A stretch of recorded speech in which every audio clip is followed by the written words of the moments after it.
podcast where we talk to smart people, but not necessarily done by smart people? That is an awesome question. This one goes down probably on one of my top 5. Hey, I like nutrition. I like to eat food. This is the coolest thing ever. We're going to do this forever. I wish I paid more attention in that class. You know, I'm going to be honest, I don't understand that. As a man, I don't get it. Welcome to smartpeoplepodcast.com. Welcome to Smart People Podcast. I'm Chris Stem. And I'm John Rojas. Hope everybody's having a great morning, afternoon, or night whenever you choose to listen to it, because that's the beauty of podcasts. That's the greatest thing ever, isn't it? I know. You can absorb our content. We're really excited today. I'm going to tell you guys, I'm looking over the bio of the guy we interviewed today. I really don't know how we got him on the show, actually. No, it makes me feel so inferior. Yeah, but how did this happen? I don't know. One thing I will say is quick shout out to everyone who's ever been on the show. People are willing to pass along their information. They're not really hawking any wares. I mean, they have a book, they mention it for 10 seconds, but they spend 30 minutes just giving away information for free. Wait, that's kind of what we do too. That's an interesting lead. I was trying to figure out where you were going with this. That just came to me. Just came? Why don't you tell them how they can help us out? Well, they could head over to our site, smartpeoplepodcast.com, click the glorious Amazon banner at the top of the page, do their Amazon shopping, and we get a nice little kickback from Amazon for doing some marketing for them. It really supports the show. You guys have been awesome since the beginning of January. We're getting a nice little stream of some income coming in there. And like we mentioned before, we're using this money to do some really cool projects and hopefully make the show grow. That's true. That's true. So I'm not going to bore you with anything else you can do other than email us, Facebook us, Twitter us, go to iTunes, rate us, go to our website, sign up for the newsletter, anything like that. So this is such a pertinent topic. The guy we talked to today he's an expert on executives, CEOs, C-level execs at large companies, and why they screw up. Yeah, I like that. I like the fact that all his research, well, not all his research, but the majority of his research focuses around CEO failures, why they fail, and what can be done to prevent it. And I like how we come off as a little crass here, but he does say these are good people. A lot of them do great work. They change corporations that shape our businesses and our lives, but a lot of them, not so much. He puts out a list. We don't really go into it because you can find it with a Google search, but the worst CEOs of each year. And that's an interesting one. But he does talk about how he found in his research, most of them want to do well. They want to do good by their company. So that's just a little pick me up. Let's get into this week's guest. It is Dr. Sidney Finkelstein. He is the Stephen Roth Professor of Management at the Tuck School at Dartmouth College. He teaches courses on leadership and strategy. He has published 15 books, over 70 articles, several bestsellers. His number one bestseller is called Why Smart Executives Fail. And it's an awesome book. One of the things he talks about is the neuroscience behind it, because decision-making is something that's deeply ingrained from the time we were cavemen, and it's very hard to get out of your system. And we all do it. And these rich, top-of-the-world people, they are subject to the same screw-ups as we are. They're just in the limelight. Yep, absolutely. So Sidney, he's got his PhD from Columbia, a couple other degrees. He's listed in the world's top 25 leadership gurus, CEO forums. He's had 3 books nominated for the Academy of Management's Terry Book Award, which is the most prestigious honor in that field. The point is, this guy knows what he's on Smart People Podcast for a reason. Let's be honest. So we're glad we could bring him to you. Really kind of tune in, learn a little bit about what to look for. Oh, and before I go, if you're thinking about another job or where you should start looking and you start interviewing, we do talk about what you should look for, what these managers mean to you, how they're going to help you through your career. So this is advice you'd normally pay for. Yeah, and if anybody's actually doing cool work and looking for somebody to work for them, somebody might be available soon. And that rhymes with Ron. I don't even know where to go with that. Why don't you guys just listen to somebody who actually has something worthwhile to say? Sidney Finkelstein.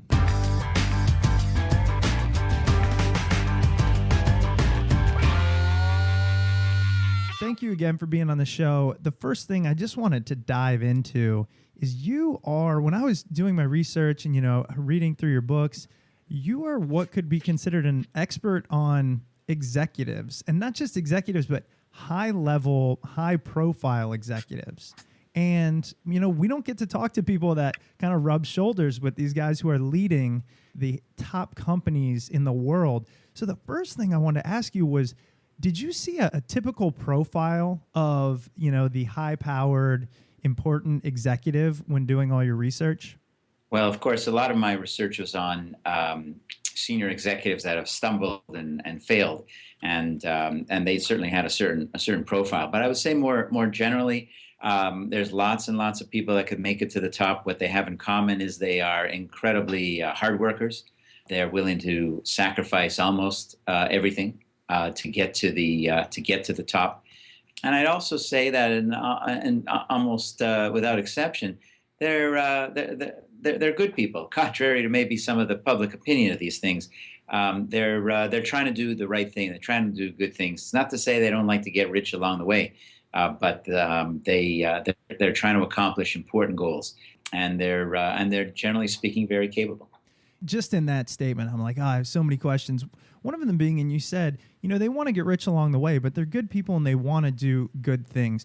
Did you see often that people tend to get more concerned with money and compensation the more money they make? Is there a direct correlation between the higher up you get, you now tend to pay less attention to what you're there for and more just to kind of cash out? No, I don't think that's the case. Certainly, everyone knows what their compensation is, and everybody would like to know what all their coworkers are getting paid, no matter what type of job that you have. And sometimes you can actually find that out when you work for a state government type of organization, for example. But as you go very very high up in an organization, they certainly care a lot about compensation, but it doesn't crowd out anything else. The thing that happens at the higher levels of organizations, we're talking about top 5, for example, is that their compensation becomes publicly available. And that means all of their peers in other companies in the same industry, or any industry for that matter, their compensation becomes, it has to be disclosed in proxy statements and 10K statements. And that means that you can compare your compensation to others. And that's a very powerful thing, just as it is for almost anyone. We want to know how we're doing. And the net effect of that is that compensation becomes almost a scorecard for your quality as an executive, as a CEO, rightly or wrongly. And so you pay a lot of attention to it for that reason. I don't think that crowds out your attention to doing a good job or trying to accomplish whatever your goals are, but you do pay a lot of attention to it. I was going to say that one of the negative effects of that, with the public knowledge of compensation packages being out there, is when we see a company fail and a CEO still gets paid a very high compensation or severance package, many people start to wonder, they're like, okay, why is this guy getting $20 million going out the door where he has turned a company into a not profitable company, or the market cap has, been cut in half, or whatever you have? Do you think that we are paying the CEOs the right way, or is there another way that we can kind of pay these guys, not really more on like a performance base, but something where it would alleviate that general perception of, oh, these people are getting golden parachutes on the way out? I think you're putting your finger on the one thing that drives people absolutely bananas. People that have failed, CEOs that have failed or have not done a great job, they get fired and they walk away with these incredible packages. The reason that happens is to hire them in the first place. They all have their own compensation consultants and lawyers and advisors. And at that level, they come to the table knowing pretty much the general range that they want, and they want some protection in case things don't work out. So it's almost like, before you even get someone into the CEO seat, they have got that going away package set up, and yet you can't. It's very difficult to hire them otherwise. And so that's where it comes from. Is that a good thing or a bad thing? Well, that's what the market is demanding. Is the first answer to that. And then the second answer is there really is a belief, once that board of directors settles on a potential CEO candidate, that this is the person you want. And at that point, You're not going to let a few $1 million get in the way. And so, and of course, you're not thinking that he or she's going to fail. And so, if it's a successful CEO that generates potentially billions of dollars in shareholder value, there is nothing wrong with paying that person what most of us would consider a very, very high compensation. So I think those are the reasons that all this happens, and that's really what's in play. It happens before somebody gets hired. Right. And I mean, do you think that there will be a shift in the way that we do these compensation packages where I believe you've mentioned it in the past where the board of directors could decide on restricted stocks versus stock options for the CEOs? Do you think we'll ever get to that point? Will that be more commonplace? The issue around restricted stock versus stock options is a tough one. Stock options became extremely powerful with the rise of the internet and Internet 1.0 companies from around late 1990s, and some of these CEOs from those companies, many of them were in their 20s or 30s, were making incredible payday when the market was skyrocketing, and that's all that CEOs of Fortune 1000 companies wanted to see. Once that happened, well, they wanted a piece of that action. In theory, stock options play a very important role because they increase the odds that a CEO or a top management team will engage in appropriate risk taking in the strategies that they follow. And the reason why that's a good thing is because they cannot diversify, if you will, their own risk. If you're the CEO, all of your entire job, 100% of that job is in working for company X. And if it doesn't work out, you're going to lose that job. And so that creates a natural tendency for people not to take very many risks. So because you don't want to lose your job if it goes wrong. That's where stock options came from. So like a lot of things, it made sense at a certain point in time. The difficulty is that stock options are a one-way street. So if things go well, you make money. If things don't go well, you don't actually get your pay docked. Restricted stock means you're actually getting stock. And if things go well, the stock goes up. If things don't go so well, the value of that stock goes down, and so you actually get punished. And so it's a much more balanced approach. I think it's probably some combination of restricted and stock options that's going to be the right formula. But again, this, like everything else we're talking about, is completely negotiable between CEO and board of directors in the process of getting the job and then year after year in determining the compensation contract. And I mean, we didn't even want to hone in on pay. It's just one of those things that it's in the news and you know about it so much in terms of executive pay seems absorbent, especially in comparison to other countries. But and you've talked to so many that I just figured we'd throw it out there. Sure. I do want to kind of get into now more about what you've written about in your two books, the one that was wildly successful, Why Smart Executives Fail, and what you can learn from their mistakes. And then the newer one, Think Again, Why Good Leaders Make Bad Decisions and How to Keep It From Happening to You. Both of these books are fantastic. I think a lot for the reason you go into how the brain works, how we make decisions, and then how these decisions get people into trouble, especially people in these large organizations. If you could talk a little bit about how the brain makes these decisions. I think, and it's not just I think, there's a lot of research to support this from all sorts of different people in cognitive psychology, neuroscience, and people like me that study leaders in real organizations, that we're wired to make quick decisions. And who doesn't? We rely on things like intuition, quick decision making. You remember Jack Welch's book, Straight from the Gut, and all that. It's a natural tendency to do that. The reason why we do it is very simple. If you think about our ancestors millennia ago, sitting around the campfire and they see this striped animal running faster and faster towards them, those ancestors of ours that decided to form a committee to talk about it didn't survive that saber-toothed tiger attack. They didn't do so well, and so you needed to decide. You need to make very, very quick decisions. And you know what?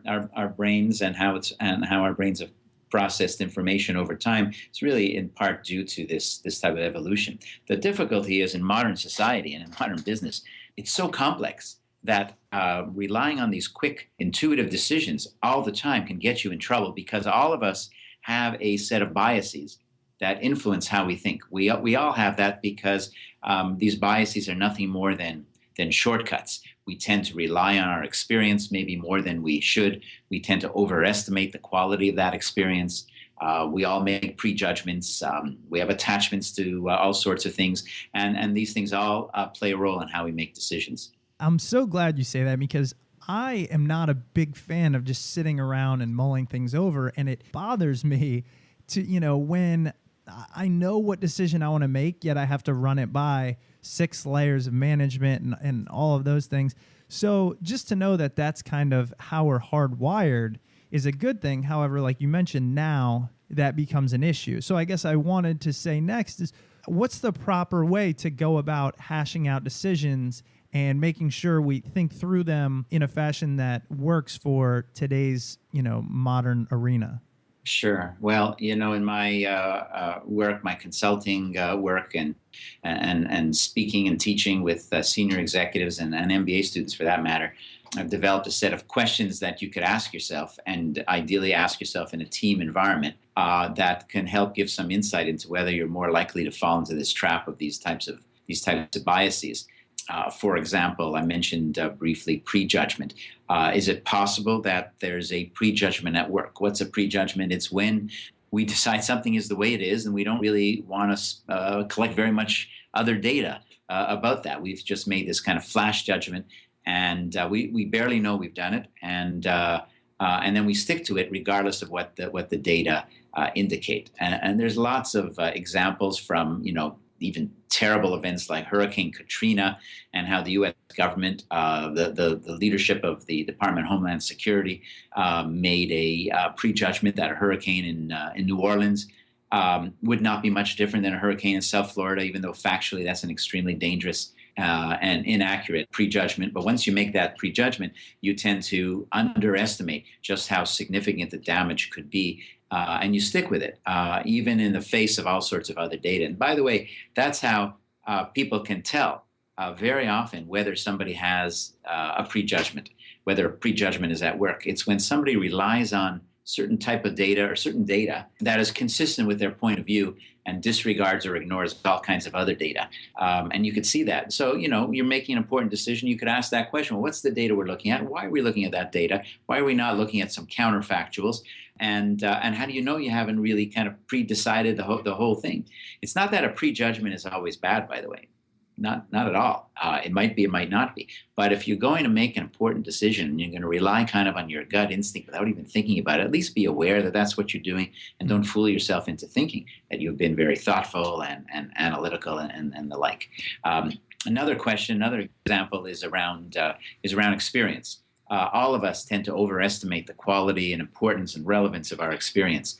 And it's really remarkable because the natural tendency is for people to go and look for and actually do it almost automatically. Go back to what you've done before that's worked. If you've done something that's worked before, let's do it again. If you haven't done it before, if it hasn't worked that well in the past, then let's make sure we don't make that same mistake again. Completely common sense, except that logic only works under one condition, which is if the situation we're facing today is exactly the same as the situation we faced yesterday. And how often is that the case? We tend to overgeneralize around experience. This is one of the reasons why I think a lot of mergers and acquisitions fail, because companies and leaders of organizations figure, well, we've already done an acquisition or 2 or 3. We know it works. We know it doesn't work. Let's just apply what works and make sure we don't make the same mistakes. But in fact, every acquisition is different. Every situation is different. And the things that worked before are not necessarily going to work the next time. It's kind of like what you see in investment advisors or mutual funds. Past performance, it does not predict future performance. And until we have a little bit more nuanced and variable or different types of experiences around a particular problem, we tend to overgeneralize and, as a result, simplify the types of decisions that we make. Those are 2 fantastic points. I mean, they really are. Just the one about not using your past experiences to determine future outcomes is just so great, because it gives you more hope for, just be kind of nimble and dynamic and try to take on as much information as you can and make a decision going forward based on that research. And I love that, rather than just, I did this in the past. The other thing, and it goes along with your first thought about kind of having preconceptions and everything, I read in your book, you said, that's why executives hire consultants, because they just want you to come on board to confirm the decision they've already made. And so they're just paying a bunch of money to kind of say, hey, look, these guys said it was all right. And I just thought that was fantastic for so many reasons. But I wanted you to, say that people oftentimes don't go through a decision process. They know it and they run with it. And again, sometimes you do know it, and sometimes you should run with it. But the question you have to ask is, do you have the right experience? Are the right people sitting there around the room? Are you deluding yourself in believing that you know more than you do? Have you relied on this prejudgment? And one of the reasons why, or rather, one of the groups that hardly ever falls into this trap, at least for a period of time, are entrepreneurs. Because the entrepreneurs, when you're starting a business, you look at an established business, you say, okay, they're doing it this way, and they can't adapt nearly as fast as you can as an entrepreneur. And you're not going to do what they've always done in the past because you haven't done anything in the past. And it creates a whole new frame of reference for you. It's a very powerful thing. And by the way, as good as that is for an entrepreneur, there's always a but to the question, because over time, if you've been successful as an entrepreneur, you begin to believe that you've got it all figured out also. And then you stop learning the new things. You stop questioning all the things you questioned before. It's really ironic. Some of those things that get you to the top, if left unchanged, will also lead to your eventual downfall. Kind of like a Greek tragedy. Two things on my paper here with questions that I want to ask both go into that. One is, it seems like a general theme throughout a lot of your research is stay humble, invite criticism, invite debate, and try to see all sides of the argument. Do you think that's a pretty good summation of a lot of your recommendations? Yeah, I think that's good, and it's exactly opposite to the types of CEOs we saw in the late 1990s and early 2000s. I'll just tell you one quick thing about that. When Why Smart Executives Fail came out, and I listed all these habits and characteristics of unsuccessful leaders and people, I had a senior Wall Street banker call me, who knew me through Tuck, the business school, and said, your profile of what you shouldn't do is exactly what just about everyone was looking for on Wall Street for years and years. I wouldn't doubt it. Do you see the tide changing? Are people realizing this and bringing in people to actually sit on the other side of the table and say, hey, you're wrong, here's why? Well, there's a little bit more of that. It's a tough thing because you're going against human nature. This is one of the big challenges, and this is why I think I'm always going to be in business as someone pointing out what's going wrong and trying to learn from it, because we're going against human nature. It's human nature to, once you've been successful, to believe that you know more than others. It's human nature to become complacent over time when you think you figured it out. So it's not an easy thing, but yes, I am seeing some changes. I spent a lot of my own time in my own personal work trying to help organizations and leaders see that side of the story. I think boards of directors are slowly, very slowly, but somewhat surely, becoming more effective as that sounding board, as a group that can raise their hand and say, look, this is not going right. We need to do something about that. But the most effective leaders are the ones, time and time again, that surround themselves with not just great talent, but talent that are unleashed, talent that has an opportunity to have an impact and can push back and challenge. So there's a lot of evidence to suggest that is the best path to the top. But because it goes against a lot of human nature, we still see a lot of folks that don't get that. I kind of want to add on to that question, because I look at companies like Zynga, Facebook, and some of these fast-growing internet-based companies, and they kind of have that mentality where they want the smart guys there. But when we saw with Zynga, they let everybody walk out the door. All their talent went away. And then kind of with Facebook too, you've got Zuckerberg, who really has his thumb on everything. And they have some talented guys, but are they able to really speak up and prove their talent? If this is happening, now with even these younger CEOs and coming up in this age, what's it really going to take to see, okay, what you've said could be the model of success? How do we get to that? You can do a little experiment. Imagine that you give someone $1 billion or more in the case of in the case of Zuckerberg, and you tell him the reason why you're getting this money is because you really did something very, very powerful and important, and you were the one who did it. We could look at 1,000 people, and very few of them will have their heads straight after that, and that's what happens to them. It's not an easy thing to do. Sure. But the history of business is littered with examples of rising, of shooting stars that come back to earth very heavily and in a very embarrassing way. There's so many examples. So I really found when I could share some of these stories of failure and illustrate what goes wrong and maybe make some suggestions on what to do about that. There's a fair hearing that goes on, but it's not an easy thing to do. You mentioned Zynga, and they have had that revolving door at the top, and that to me has always been one of the strongest early warning signs for eventual failure and even bankruptcy. Right. So hedge fund listeners, beware. I think that's one of the most important things you can look at. Should there be some type of, we have term limits in politics, should boards of directors start looking at it that way, where they recognize that their CEO is that bright burning star, got to a certain point, and keep him within the company? I mean, I know that goes against everything, because once you're at the top, there's no way that you're going to take a demotion. But cycling through new thought processes, new ideas, and that kind of stuff, have you seen any boards of directors that do that, where they kind of have a revolving CEO, but then I guess, that's almost looked at as a negative thing from a shareholder perspective too? Yeah, you don't want a revolving CEO, because that means you can't find the right man or the right woman. But there are boards of directors that are very aggressive in removing CEOs. They tend to be called venture capitalists, and the reason why they have this vigilance, if you will, is because they have real skin in the game. They've got a lot of money that they personally and their firms have invested into these companies, and so they're not going to play around with someone who they think is not the one to turn the company around. Boards of directors tend to be a little bit more removed. They hardly ever, in say a Fortune 1000 type of company, hardly ever have the same amount of money as venture capitalists might have invested. So there are examples of this happening. I don't think you want to be this on a regular basis, because it indicates you can't find the right person. But I'll say one other thing about this, which is we know that organizations, businesses of all types fail, go out of business, things go wrong.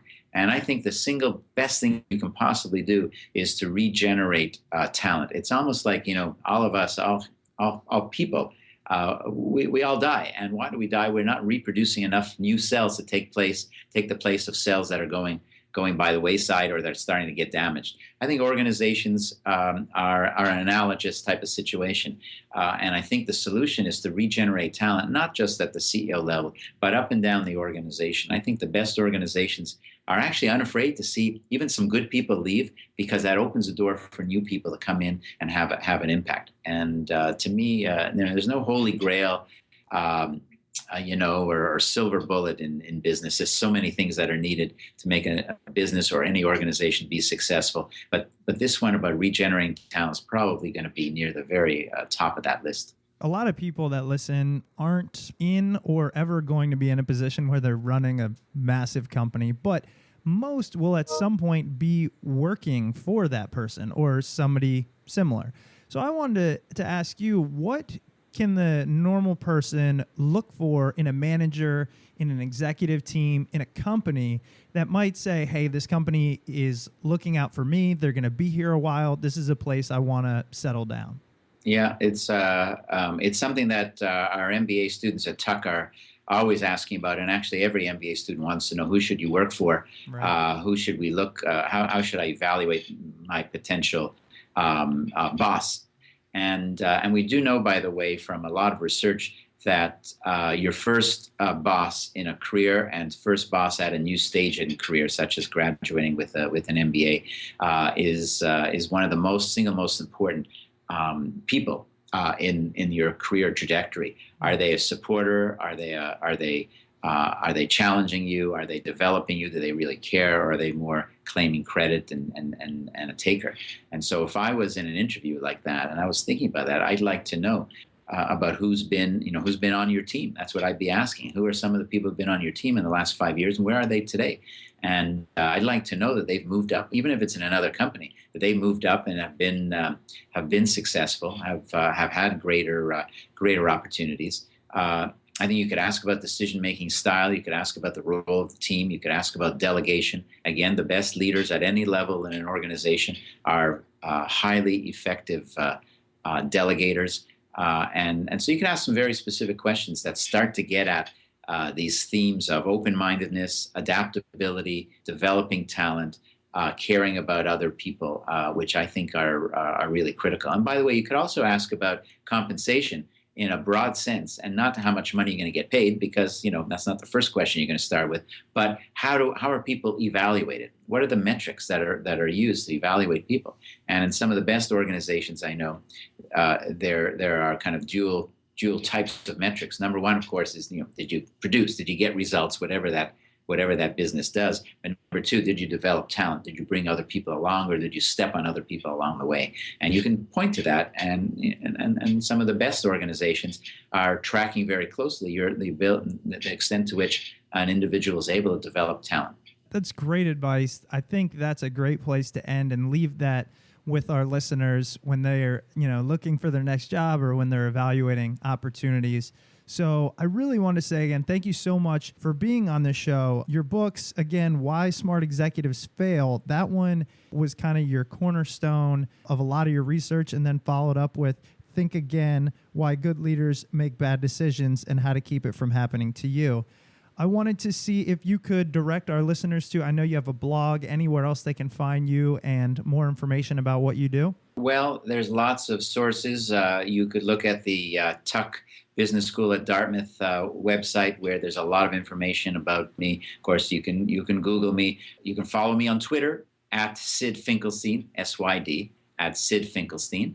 And I have a blog called the Sid Blog, and I blog for Forbes and U.S. News and World Report and various other places as well. So there's a lot of places to get there. But I think on a day-to-day basis, I've been tweeting more and more about different issues that are coming up in business, and some interesting articles or things that I've come across that I want to share. So at Sid Finkelstein would be the best way to do that. That's great. And yeah, I definitely ask that people go check that out, especially your articles on the worst CEOs are fantastic, and everybody should look at those and kind of keep in mind what's going on there. Really appreciate that as well. Thanks. Good conversation, and I look forward to hearing it on the podcast. Great. All right. Thanks so much. Have a good night. Okay. Bye. All righty. Bye-bye. Hey, everybody. I know that it's very likely you're listening to this on a mobile device. So here's what I want you to do. I want you to stop the podcast in exactly 20 seconds. Open up your email, your email, whatever it is, and send an email to smartpeoplepodcast@gmail.com. And the subject can literally be anything you want or nothing at all. The point is, we are coming out with, some really good content soon. We are aggregating all of our past, 70 plus episodes. We're going to take best ofs. We're going to take advice. We're going to take quotes. And we're going to send them out just to our email base. All you got to do is be part of it. We'll opt you in as long as you hit us up. And I promise you, since we've been doing this, we've only sent out maybe 5. So you're not going to get an onslaught. It's just going to be the best information we have. Yeah, and if you want to send emails and talk about anything else too, go for that. I love talking to people about what ideas they have, who they want to have on the show, that kind of stuff. If you want to see us do something and move in another direction or whatever it may be, we'll listen to you. I'm not going to say that we'll do it, but we'll get some discussion going back and forth. I really want to see what you guys have in terms of ideas for the show, ideas in ways that we can help you out and give you more content. That's all we really want to do, is give you more stuff. I actually think we've responded to every single email we've ever gotten. Yeah, so which is a good amount. Yeah, absolutely. Let us know what it is you want, and we'll see if we can do it. All right, guys. Be sure to tune in next week. Thanks for listening.